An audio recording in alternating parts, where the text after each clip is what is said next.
우리 예배분에게 인사하십시다. 당신은 예수님의 목숨값에 가치가 있는 귀한 분입니다. 시작.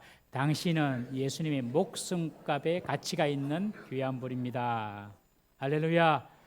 천번의 사랑을 불러봐도 너무 귀한 찬양 감사합니다. 세상 사람들은 자신이 가지고 있는 가치로 사랑을 받는 줄 압니다. 자기가 공부를 많이 하고 돈을 많이 가지고 또 명예가 높고 내가 이런 가치가 있으니까 내가 사랑받는 줄 압니다. 그러나 성도는 주님의 사랑을 받았기 때문에 내가 가치로운 사람인 줄 압니다. 성도는 내가 주님의 사랑을 받았기 때문에 나는 가치 있는 존재다. 여러분, 주님의 그 사랑을 받았기에 여러분은 가치 있는 존재인 줄 믿으시기를 바랍니다. 오늘 이 말씀을 가지고 아브라함의 두 가지 믿음이라는 제목으로 은혜를 나누고자 합니다. 하나님은 아브라함을 선택하셔서 믿음의 조상으로 삼으시고 인류를 구원하시기로 작정하셨습니다. 아브라함은 유대교나 이슬람교나 기독교 할 것 없이 모두가 다 믿음의 조상으로 삼고 있는 대상입니다. 유대인들은 이삭의 후예죠. 그러니 이 이삭이 아브라함의 적통이다. 그러면서 아브라함을 자신의 조상으로 섬깁니다. 아랍인들은 이스마엘의 후예죠. 이스마엘이 아브라함의 장손이다, 장남이다. 그러면서 자신들이 아브라함의 후손이라고 생각합니다. 이것은 다 육체의 혈통에 기반한 생각들입니다. 그러나 로마서는 아브라함의 육체적인 혈통으로 하나님의 백성이 되었다라고 가르치지 않습니다.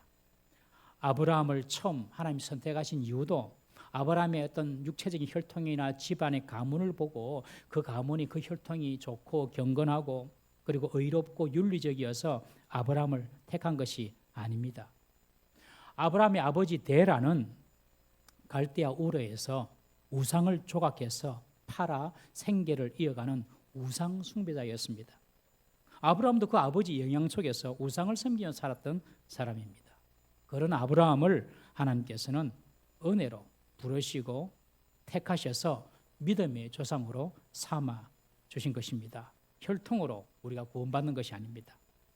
여러분, 우리의 조상이 우상 숭배하고 점을 치고 하나님을 떠나서 범죄하고 살았다 하더라도 내가 예수님을 믿고 내가 예수님으로 말미암아 은혜를 받고 죄 용서 받고 새 사람이 되고 하나님의 백성이 된다면 그 조상의 어떤 죄나 실수 다 사라지고 없어집니다. 그 조상으로부터 오는 그런 징계나 저주 없습니다. 믿으시기 바랍니다. 내가 예수 믿으면 나는 새롭게 시작하는 것입니다. 새롭게. 내 때부터 새롭게 시작하는 거예요. 그러므로 조상 탓할 필요도 없고 조상 의지할 필요도 없습니다. 제가 군대에 있을 때에 한 장교에게 복음을 전했습니다.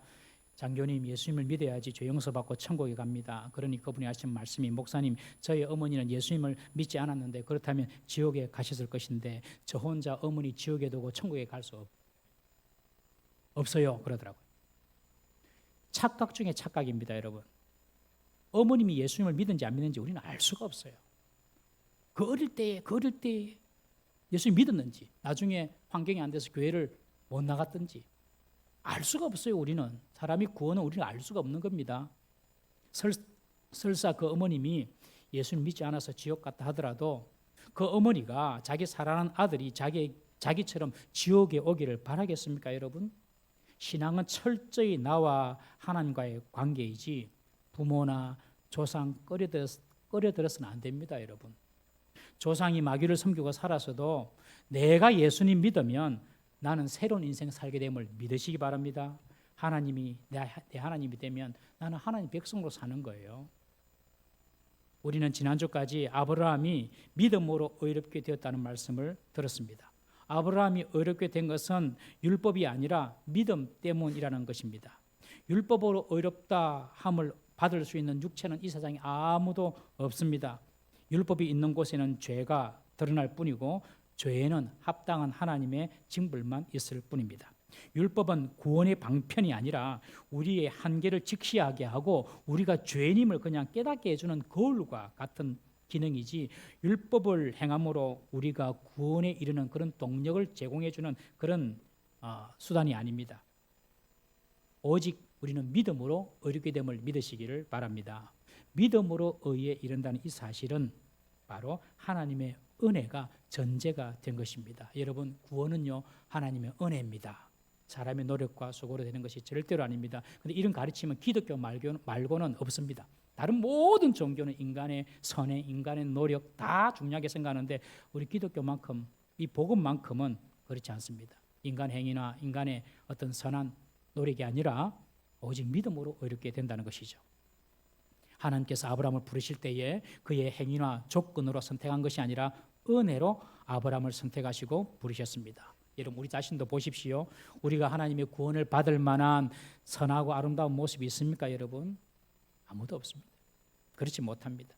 내가 구원 얻는데 내 노력이나 내 의로움은 일도 없었습니다, 여러분. 우리가 한 것은 하나님이 행하신 그 복음을, 예수님이 십자가를 그냥 믿음으로 받아들인 것밖에 없습니다. 그래서 그것이 선물인 거죠. 이 사실을, 예수님께서 내 죄를 위해 죽으시고 부활하셨던 이 사실 믿는 자는 주님께서 의롭게 해주시는 것입니다. 그래서 믿음으로 의에 이르는 것입니다. 그러나 오늘날 우리가 믿음으로 구원받은 우리지만 얼마나 율법적으로 신앙생활 하는지 모릅니다, 여러분. 하나님의 은혜로 우리가 구원받았습니다. 하나님 은혜로 우리가 하나님 자녀가 되었습니다. 내 공로, 내 노력이 아닙니다. 그런데 하나님 은혜로 구원받았어요. 그런데 우리가 때로는 살면서 지은 죄, 실수 이런 것 때문에 그것이 나를 압도하고 지배합니다. 여러분, 내가 비록 실수하여서 죄를 지었어도 하나님의 자녀의 신분은 변하지 않음을 믿으시기 바랍니다. 500원짜리 동전에 똥이 묻었어도 500원은 500원이에요. 똥 묻었다고 버리는 사람 있습니까? 500원? 똥 묻었어도 500원의 가치는 흔들리지 않습니다.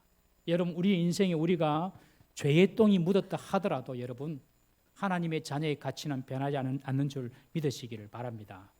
여러분의 자녀가 잘 못하고 부모의 말을 거역하면 얼마나 밉습니까, 여러분? 미워 죽겠지요. 그래도 그 자녀를 호적에서 파버릴 수 있습니까, 여러분? 호적에서 파버린들 내가 낳은 내 자식이라는 사실이 없는 것이 될 수 있습니까? 그래도 내 자식인 거예요. 여러분, 우리가 믿음으로 구원받았다면 때로는 우리가 실수해서 넘어지고 죄를 지을 수 있어요. 그러나 그것 때문에 여러분들이 압도되지 마시기를 바랍니다. 회개하고 다시 일어나시면 되는 것입니다. 율법적으로 생각해서는 안 돼요. 또한 우리가 구원받은 것이 율법을 행해서 된 것이 아닌데도 불구하고 우리는 율법적으로 행동하는데 어떻게 행동하냐면 다른 사람을 율법적으로 판단하기가 쉽습니다. 주님의 보혈이 나를 용서했다면 남도 주님의 보혈이 용서할 수 있다는 사실을 알아야 됩니다. 내가 용서받았다면, 믿음으로 내가 용서받았다면 남도 용서받을 수 있다는 사실을 인정해야 합니다. 그러므로 서로를 봐줄 때에 그리스도의 보혈 안에 있는 사람으로, 죄 용서받은 사람으로 보아줘야지 자꾸 그 사람의 죄를 덜추어서 그 사람을 바라본다면 그것은 율법적으로 신앙생활 하는 것입니다. 어거스틴은 그런 말을 했습니다. 거룩한 삶을 살라는 유혹을 경계하라. 이상한 말 같죠? 거룩한 삶을 살려는 유혹을 경계하라. 이 말이 무슨 말입니까? 율법적으로 자신이 거룩해진다고 안다면, 율법적으로 자신이 거룩해진다고 믿는다면 율법적으로 똑바로 살지 못하는 사람 보면 끊임없이 판단합니다. 바리새인이 되는 것이죠. 그리고 자기 스스로에 대해서는 끊임없는 죄책감의 노예가 됩니다. 그러니 어거스틴이 율법적으로 거룩해지려는 그런 유혹에 빠지지 말고 유혹을 경계하라는 것입니다. 여러분, 우리는 하나님을 사랑하고 하나님의 행하신 일을 믿는 것이 우리의 본분이고 신앙의 본질인 줄 믿으시기를 바랍니다. 하나님이 나를 사랑하신다, 이 사실을 알고 이 사실을 믿어야 돼요. 하나님 날 정말 사랑하신다, 이 사실을 믿고 우리가 하나님을 사랑하면 죄를 짓겠습니까, 여러분? 남편 아내를 정말 사랑하면 아내가 싫어하는 죄를 짓겠습니까? 아내가 남편을 정말 사랑하면 남편이 싫어하는 죄를 짓겠습니까? 내가 율법을 지켜서 어떻게 되는 것이 아니라 하나님을 사랑하는 마음이 있고 하나님 나를 사랑하신다는 것을 알면 그 다음부터는 하나님 뜻에 살게 되는 것입니다. 이렇듯 우리는 믿음으로 의롭게 되었다는 이 사실을 절대로 잊으면 안 될 줄로 믿습니다. 그렇다면 우리가 믿음으로 의롭게 되어서 구원받았다면 그대로 끝인가요? 여기서 바울은 그렇지 않다는 것입니다. 믿음으로 의롭게 된 사람이 가지는 두 가지 믿음이 있습니다.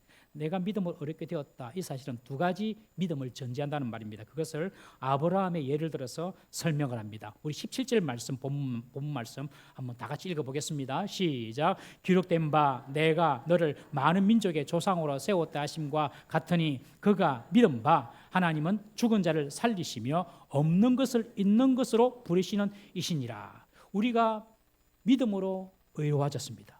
믿음으로 의로워진 사람은 이 두 가지 믿음을 전제합니다. 첫 번째는 하나님은 죽은 자를 살리신다. 두 번째는 하나님은 없는 것을 있는 것으로 부르신다. 먼저 첫 번째, 하나님은 죽은 자를 살리시는 분이시라는 것을 믿는다는 말입니다. 이 말은 무슨 말이냐면 부활신앙을 의미합니다. 우리가 믿음으로 의롭게 되었다면 우리는 부활신앙을 믿는다는 것입니다. 믿음으로 의롭게 된 이 아브라함이 믿은 것이 뭐냐? 바로 이 부활신앙이라는 것이죠. 죽은 자를 살리시는 하나님이시다. 여러분, 우리가 믿음으로 하나님 백성이 되었다는 의미도 우리도 이 부활신앙을 갖게 된다는 것을 의미하는 줄 믿으시기를 바랍니다.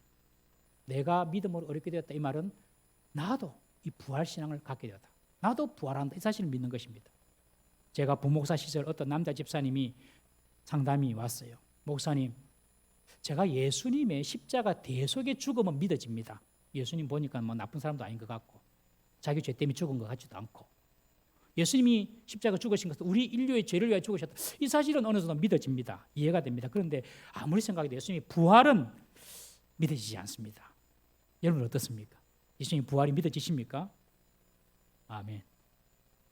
여러분 사람들 보기에 부활, 사람들 보기에 영생 이런 개념은 이 땅의 개념이 아닙니다. 그러니 선뜻 이해되기가 좀 어렵습니다. 영생이라는 개념은 장구한 시간의 어떤 영원한 그런 의미가 아니라 시간 자체가 없어진다 그랬죠. 시간의 어떤 장구한 기간이 아니라 그냥 시간 자체가 없어집니다. 여러분 저와 여러분들 이 땅을 떠나고 죽음을 맞으면 시간이 없는 속으로 들어갑니다. 그게 영생입니다. 영생. 아예 시간 자체가 없어요. 그런데 이런 영생의 개념, 부활의 개념, 이 땅의 개념이 아니기 때문에 믿기 어렵습니다. 그게 사실입니다. 생물학적으로 죽었다가 다시 깨어나는 경우 정말 간혹 있습니다. 죽었는데 다시 살아나요. 그런 경우가 있어요.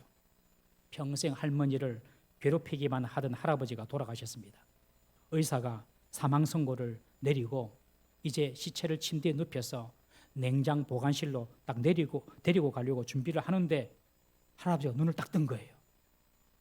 그걸 할머니가 봤습니다. 할아버지는 힘이 없으니까 막 움직일 수는 없고 그냥 겨우 목이 마는 소리로 할머니에게 말합니다. 임자, 나 살았어. 임자, 나 살았어.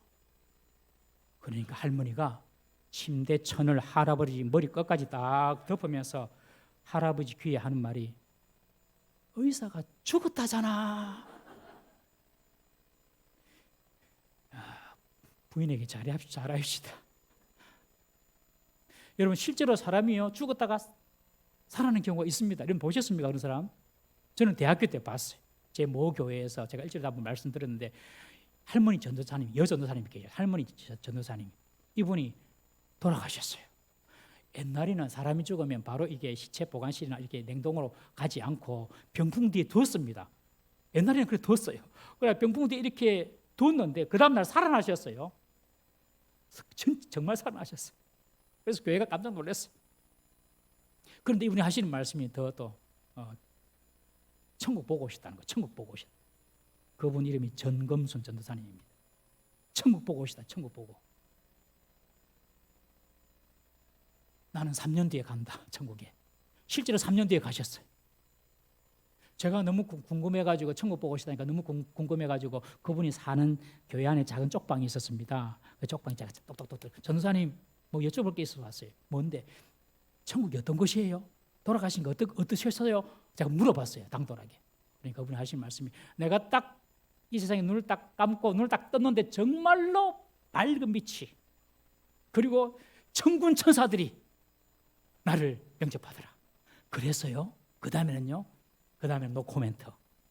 성경대로 믿어라. 내가 표현이 안 된다. 그렇게 딱 말씀하셨어요. 그리고 이분이 그 뒤로 예배를 드리는데 뒤에서 예배 시간마다 춤을 추시는 거예요. 뒤에서 너무 예배가 좋아가지고 예배 따분하고 지겹고 그럴 텐데 뒤에서 춤을 추는 거예요. 너무 좋아가지고 그런 분이 계셨어요. 그리고 3년 뒤에 돌아가셨어요. 그리고 3년 뒤에 내가 죽으면 울지 마라. 나를 위하여 하나님을 찬양하는 할렐루야 찬송을 불러라. 그래가지고 교회장으로 장례를 치르면서 제가 성가대에 서가지고 같이 할렐루야를 찬양했던 기억이 있습니다. 잠시 사람이 죽었다고 깨어날 수도 있어요. 그리고 실제로 그런 일이 있어요. 그러나 영생, 부활 이런 개념이 훅 우리에게 다가오고 이해가 되는 것은 쉽지가 않습니다. 예수님께서는 이런 성경에 믿기 어렵고 이해하기 어려운 개념이나 사실을 믿게 하시려고 예수님께서는 이 땅에 사시면서 하나님의 기록된 말씀대로만, 성경대로만 행동하셨습니다. 왜냐하면 하나님 말씀이 너희들이 듣기에는 이해가 안 되고 좀 믿기 어렵다 하더라도 반드시 그 말씀은 진실이고 이루어진다는 것을 예수님께서 보여주시기 위해서 본문서 예수님은 3년 공생애를 성경에 기록된 대로만 사셨습니다. 우리 마태복음 11장 10절 말씀 한번 보겠습니다. 시작. 기록된 바 보라 내가 내 사자를 내 앞에 보내노니 그가 내 길을 내 앞에 준비하리라 하신 것이 이 사람에 대한 말씀이라. 예수님의 길을 예비한 세례요한 이야기도 봐라 다 이렇게 예언된 거다, 기록된 거다 그렇게 말씀하십니다. 기록된 대로 이런 일이 일어난다. 하나님 말씀은 참이다 그렇게 말씀하신 거죠. 마태복음 21장 4절도 한번 보겠습니다. 시작. 이는 선지자를 통하여 하신 말씀을 이루려 하심이라 일렀으되 선지자가 한 그 말은 반드시 이루어진다. 그걸 예수님께서 삶으로 보여주신 것입니다. 요한복음 12장 38절도 한번 보겠습니다. 시작. 이는 선지자 이사야의 말씀을 이루려 하심이라 이르되 주여 우리에게서 들은 바를 누가 믿었으며 주의 팔이 누구에게 나타났나이까 하였더라. 선지자 이사야의 말씀이 있었는데 그 말씀이 지금 이루어졌다는 것을 예수님께서 말씀하신 겁니다. 그리고 우리 마태복음 28장 6절 말씀 보겠습니다. 시작. 그가 여기 계시지 않고 그가 말씀하시는 대로 살아나시느니라. 와서 그가 누우셨던 것을 보라. 천사가 하는 말이에요. 예수님의 말씀대로 다시 살아나셨다. 여러분, 부활은 사실이고요. 부활은 우리에게도 일어날 일인 줄, 역사인 줄 믿으시길 바랍니다. 세상 사람들이 하나님을 안 믿고 부활을 못 믿는 이유가 무엇이냐면 하나님의 말씀을 믿지 못하기 때문에 그렇습니다. 나아가서 우리 성도들도 하나님의 말씀이 내 삶의 성취가 되고 하나님 말씀을 내 삶에 경험하지 못할 때에 하나님 말씀 안 믿습니다. 그리고 부활도 안 믿고요. 삶에서 하나님의 약속의 말씀이 내 인생 가운데 하나님의 약속의 말씀이 성취되는 것을 경험하는 사람은 성경이 말하는 부활을 믿는 것이 결코 어렵지가 않습니다. 아브라함이 그랬습니다. 아브라함은 그의 삶에서 하나님의 약속이 성취되는 것을 경험했습니다. 그래서 죽은 자의 부활도 믿을 수가 있었습니다. 아브라함과 사라가 이삭을 얻었을 때에 아브라함의 나이가 100세였죠. 사라의 나이는 90세였습니다. 생물학적으로 보면 생명을 잉태하는 것이 불가능합니다. 100세가 된 아브라함을 묘사하기를 사라 자기 몸이 죽은 것과 같다 그렇게 표현합니다. 100세가 되면 살아있는 거나 죽은 거나 눈 뜨면 살아있는 것 같은데 눈 감으면 죽은 것 같고 100세가 되면 그렇습니다. 그래서 아브라함이 내 몸이 죽은 것 같다 그렇게 표현하지 않습니까? 사라의 경우도 90세가 되었으니 할머니 90세가 되었으니 사라의 태가 죽은 것이나 마찬가지였습니다. 그런데 하나님의 놀라우신 기적을 통하여서 이삭을 낳게 되었습니다. 이 기적을 아브라함과 사라가 체험한 거예요. 그러면서 하나님의 약속의 말씀을 딱 믿게 된 것입니다. 아, 하나님의 말씀은 정말 참이구나, 진실이구나. 이후에 하나님이 아브라함에게 아주 감당하기 어려운 시험을 냅니다. 내 아들 이삭을 제물로 바치라, 번제로 바치라, 태워서 제물로 바치라. 여러분, 이 아들 이삭은 하나님이 약속으로 주신 아들 아닙니까? 이 아들을 통하여서 아브라함의 후손이 하늘의 별처럼 바다의 모래처럼 많아지리라고 약속하셨지 않습니까? 그런데 이 아들이 죽으면 하나님 약속이 어찌 됩니까? 하나님 약속이 무효가 되고 거짓이 되지요. 그런데 그때 아브라함은 하나님의 약속을 붙잡았습니다.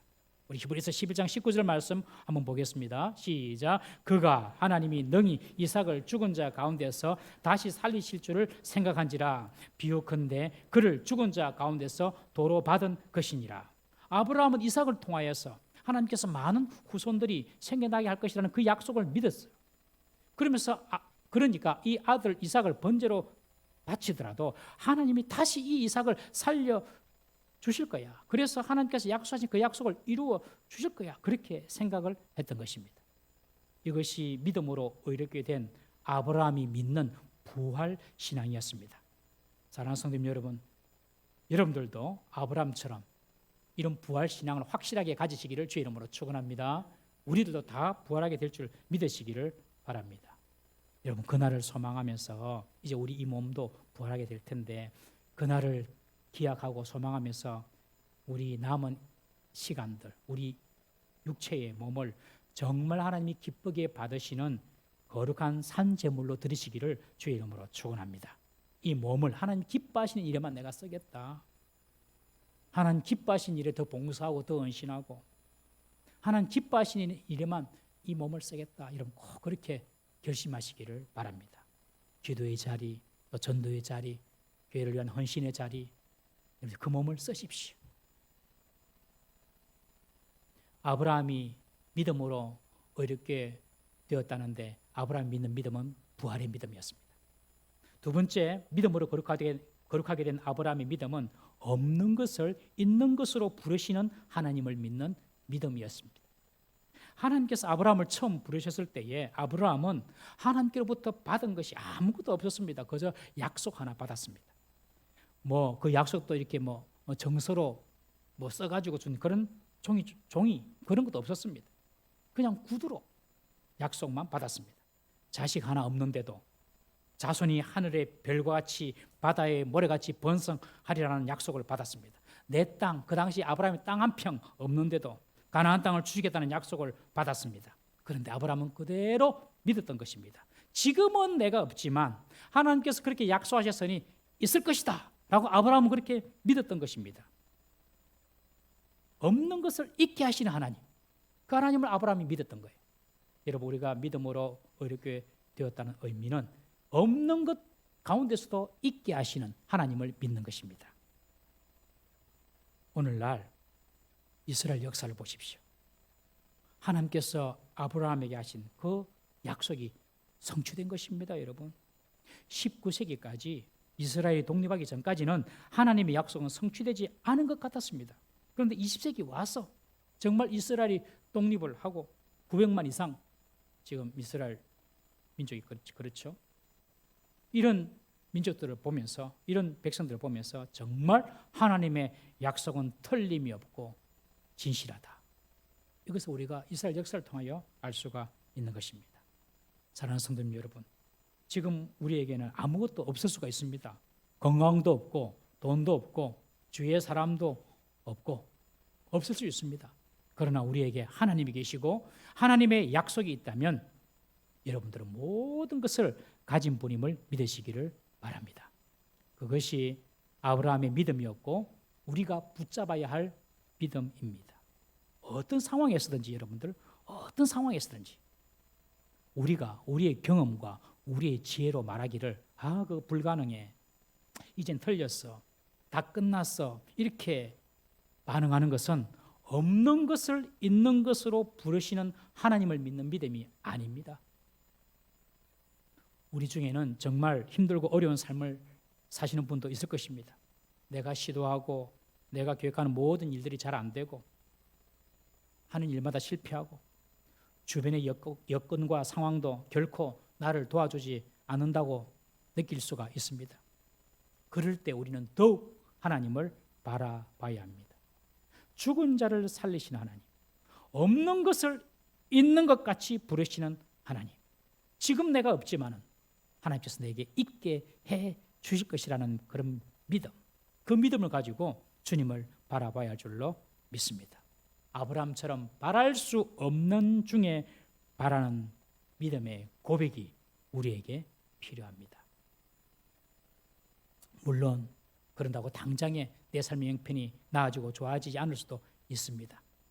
그러나 하나님은 반드시 당신의 약속을 지키시고 성취하시는 분이심을 믿으시기를 바랍니다.